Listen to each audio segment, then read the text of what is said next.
As church leaders, we always want to put our best foot forward, especially when it comes to our graphics at a church. But what happens when we let AI take the wheel? Well, we tested several different prompts to find out what works and what doesn't when it comes to church AI graphics. Let's do this. Well, hey guys, I'm Thomas. And I'm Ian. And today we're talking about AI and using it for churches, specifically for image generation. This is something that I think is a newer topic. We've been doing AI-related content for a couple of years now. And we've done a few videos about using it for images, but we wanted to do a full episode just talking about some of the things that I'm using it for and we've hearing other churches are using AI for, specifically when it comes to how they're using it to generate images. I think this is a good timing for this episode. We're doing this, we're recording it here in May of 2025. And so in the future, I imagine this will be obsolete. So in 2028, if you're watching this, like it's different now.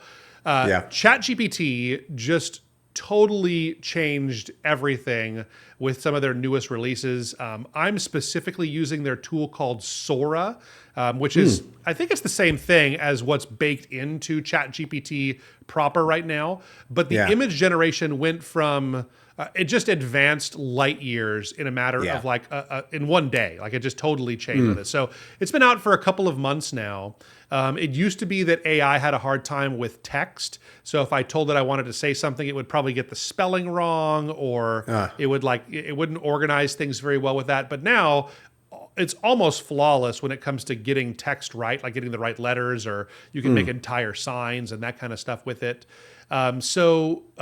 It's got to that place today where I think some of these use cases are actually valuable. Before it would take a lot of back and forth and some of it was kind of funny looking, but you can just get so specific with it now that I'm using it all the time for making images for my church. I know our creative team is using it all the time. These examples are going to be primarily ones that we're doing through ChatGPT, and through Sora, which is ChatGPT's image generation platform, which I think in my testing is the same thing. Whether you put it into one of the others, just Sora is kind of better organized, so I usually do it in Sora. So that's cool. I guess we have 5 different ideas that we can share with people about how I see churches using AI image generation right now, and we could talk about whether they're working or not and some of our advice on it. So sound right, Ian? Yeah, absolutely. That sounds right. We'll kick it off here. And the first one is obviously a big one for churches, sermon series graphics. Yeah, this is a really big one, I think. So it wasn't working very well just a little while ago. And now I think you can probably, if you give it the right kind of detail, you can get it to make really solid sermon series graphics. We're doing this at my church. The options, if you're like most churches, I think most of us don't make our own sermon series graphics, at least we didn't. And now I think that we're able with AI to do graphics that are just about as good as what you would get from a paid service where you kind of use their graphics. Maybe they probably are better like in the actual design quality. I don't want to undersell some of these places like Igniter Media or there's lots of them out there. I know we've used Igniter for a while. They do great work, and I don't want to like talk down what they're doing, but I think because it's not like tailored for my specific environment. Again, I pastor a church in Hawaii Kai specifically. We have several distinctives and we like to use certain colors and that kind of stuff because we're in a water and there's a mountain right behind our church. And so I like to get some of that imagery into our graphics when we can, right? So what you can't do with a service out there is take their series graphics and make it like fit a Hawaiian context as well as I can if I do it in AI software. So we're going to leave a prompt down below for every one of these ideas that we have out there. So I'm going to give you my exact prompt that my team at my church uses, and we've gotten good results with these prompts. So I want you to use that. Make sure you kind of look down in the description and get those prompts there. But I think if you use these and you're doing this right, you can actually make sermon series graphics that certainly are better than I can create by myself. And I think they make them more personalized than the ones you would get from a sermon graphics service or something like that. So that's the idea I have there. What do you think? Yeah. No, I think that that's good. Yeah, and we've seen some of this. I've seen it on churches' websites for their series now being used. We've seen it for what we do here now, and it's shocking how amazing some of this stuff turns out. So, no, it's good stuff. Next one's also a biggie, YouTube thumbnails to get you more clicks.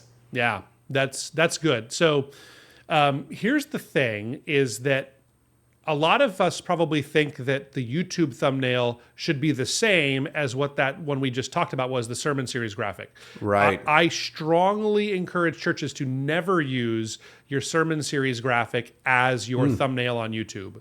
YouTube thumbnails are very different in their form and their purpose than what a sermon series graphic is. So a sermon series graphic is great for in Sunday on your slides. It's probably good for your church emails and putting it in there when you're talking about a new series coming up.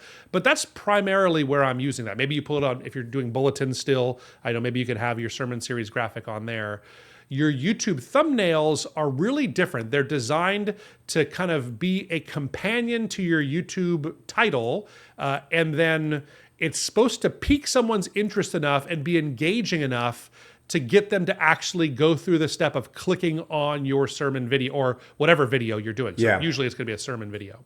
So to that end, I think it's a very different prompt. With all of these prompts, we always want to like kind of set the assignment for ChatGPT. You want to tell it what your role is. So for a YouTube thumbnail, I would say something to the effect of, imagine that you are a world-class thumbnail designer and you design thumbnails that get more people to click on videos than anybody in the world. So that's what I would start my prompt with. And then I would give it the parameters of, we did a sermon on this topic. Right. Here it is. Even better, I would take the text of the sermon that I preached, if I have a transcript or if I already uploaded it to YouTube and I'm doing a thumbnail after the fact, you can download your YouTube video's transcript. I would feed that into ChatGPT after I gave it that assignment and say, make the perfect thumbnail for this video and let it cook, let it do its thing. I think it'll be good. Now, there are some things that it won't do as well. We see a lot of good results when you have your pastor's face on the thumbnail. So if you get his image in there, like where a close-up of his face in a smiling position, kind of think about the way like Mr. Beast does thumbnails. If you get him on there that way, like you will get higher clicks in most cases if you do that. So in that case, if you want to get your pastor's face on there, you can tell it to leave 30% of the image blank on the right-hand or the left-hand side so I can insert my pastor's close-up face on there. So those kinds of things work too. But yeah, I really love it for this use case, especially when you leave space for faces. It'll usually come up with some really good ideas of companion text to go along with it in the thumbnail. So yeah, if you're not doing this and you're just using their sermon series graphic, I am confident that a prompt like the one I'll leave below will get you more clicks on your sermon videos, and that can make a really big impact.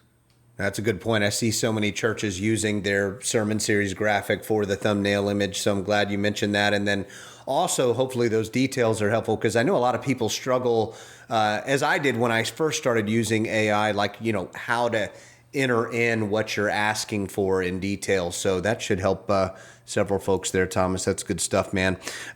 Next one would be event promotion images for every ministry. So just having, different ministry event graphics. Yeah, I think every time you do an event, you should have a graphic that goes with it. And this is good for social media promotion, which I think is a waning value there. Right. Event promotion on social media doesn't really work very well because it's really not made for that. It's made for engagement and not for advertisement. So unless you're going to pay for it on social media, your event graphics won't go very far. But I do think there's still value on your church website. You can put it onto social media. You can pass it around. But what this lets you do is if you have prompts for this, in a matter of seconds, you can create graphics for events. And again, now the text on them are going to be, it'll be accurate. It'll in most cases say the right days, the right times, any text you want on there, it'll usually get it. So you can give it really specific instructions, but what it lets you do is you can really scale the amount of content you're able to put out. It used to be maybe that you only had time to make event graphics for your biggest church events. So your Christmas Eve, your Easter, your Good Friday, maybe your VBS, those kinds of things. But what if now you could do it for every one of your church events and every ministry? So for your youth ministry can do every, once a month, maybe you do some kind of a big event for youth. Every one of them can have an event graphic because it takes a matter of 30 seconds to get it done if you have a prompt that works and you just let it generate the image for you. So I love this idea. It's a great way to scale up your pace on things and getting graphics for every one of your events there. That's cool. That definitely will make them stick out and be a little more engaging as well. So this next one's interesting to me because of what goes into this usually when it comes to design is church logos that would actually authentically represent your church. Because I think, this is where this could be somewhat controversial, is that there's so much design that goes into a logo, and it's supposed to be something iconic and something that lasts you years and years and years that you're remembered by, which is all true when it comes to your logo. So it almost seems like, man, if you just fed that to AI, it's not going to do as good of a job as a designer. Yeah.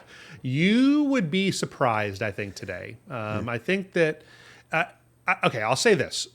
I'm not ready to say that you shouldn't hire a professional designer to design your church logo. I think that still is something that most churches should do. That's still a service that we offer here at ReachRight. However, I think that's probably one of the areas that we will get replaced on soonest at ReachRight. And just the leaps we've taken from the time I did a video, it couldn't have been more than 6 or 9 months ago.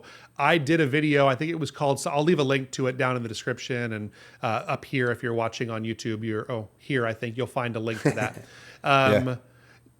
So we did a video, it was called Can AI design, or can AI design a church logo? Watch ChatGPT try, I think is what it was called. That's right. So we did it and it was middling results, I would say. It was interesting for kind of brainstorming purposes. It was really good at colors, at getting the right kinds of colors that match kind of our Hawaii ocean mountainous vibe that we had here. It was really bad at text back then, so you couldn't have something that was print ready from that. A lot of that stuff is better now. I think that the quality of logo you would get from a really good prompt, and I'll leave our prompt for that down below, so do check this one out. It does answer a lot of those things you were talking about, Ian, is in the prompt, you're going to feed it some of the things that you value as a church, some of the things in your history, some of the icons of your community and your area. If you feed it that kind of information, I think it's definitely past the place of being like a typical 99 Designs. That's one of those services before where they would like have logo competitions and you'd pay $99 for it and you get a bunch of things, or a Fiverr type of a thing where you pay someone $5 overseas to churn out a logo for you. Chances are they're just using AI anyway, so they're doing the same thing. But I think it's better than that now. So is it as good as sitting down with someone from our design team here at ReachRight, for instance, where you could talk to Jay, our lead designer, and he'd hear your heart and story and really brainstorm ideas with you on how we communicate that and an icon and the color palette? No, I'm not ready to say that we can cross that off yet. But I do think that it is absolutely good enough to get you ideas, to get you, like, you do this 5 times, that prompt, with the same prompt, it'll do 5 totally different ideas, and it'll get you something that'll get your juices flowing, I think, on that. And I think if you're really wanting to, you could probably fool people into thinking this was something that you had made by a professional designer. So not a recommendation yet, but I see that if you're watching this video in a couple of years, you're probably laughing at this, saying, this is better than where what it went. I get the quality of design of someone that I would have had to pay $50,000 to design a logo for me. If I were to, I could do that through AI nowadays. So that's my guess, but we'll see. But still, the guy or the gal that designed the Coca-Cola or the Apple logo is still laughing all the way to the bank. So there you go. Absolutely. So it's crazy. Fascinating. Last but not least, social media posts, graphics for social media posts. Yeah. Yeah. So this can absolutely do that. AI is probably going to be your best solution at this point. Your options for most churches are do it in Canva yourself and use their templates, or have AI do it at this point. And I think that the AI ones that I can generate with the prompt that I'm leading down below are better than the Canva template ones that you can get online there. So I think that I say this with a caveat, because I think social media graphics are almost useless right now. Because, if you're sharing scripture graphics or event graphics like we talked about and that kind of stuff on social media, your reach is very limited. I do think you could probably make a case for building a carousel with this, but that really is more a question of really good writing, which you can also use AI to help you with. Here at Reach Right, we put out a couple of carousels a week that are usually designed to grab people's attention and walk them through kind of a thought process on why we do something in the church, or maybe answering a difficult question. So the writing is the bigger challenge. It could definitely design it for you. But I say all of that, like, use the prompt below if you want to try it. I think it's interesting. But realistically, I think that there's not a ton of value in social media graphics anymore outside of carousels. So I think I'm going to use that less and less. I think this is an interesting phenomenon too, is that anything we can do with ChatGPT is going to have less and less value on social media, because people are mass producing it so quickly that, like, you're just getting drowned out by all the other noise out there. Yeah. So all that being said, I think it has some potential out there. Is it good enough to do it? Yes. Is it actually valuable? Probably not really. Yeah, good way to put it. Good stuff, Thomas. Yeah. I hope this has been helpful to you. These are some of the things that I'm using it for. If you have things that you're using, ChatGPT or Sora, or maybe an AI system that you're using. I know I used Midjourney for a long time to make graphics, but I think the ChatGPT recent release has since passed it in its ability. If you're using it for anything that I didn't talk about here, I'd love for you to share the knowledge on this, and maybe you have a prompt that really works well. Once again, I'm leaving all of the prompts down in the description below, so you can grab those, just copy and paste them, put in your church's information, and even kind of share some of your results. I'd love to see some of that down in the comments down below. Thanks, guys, for being a part of the Reach Right family, and we'll see you next time. See you next time.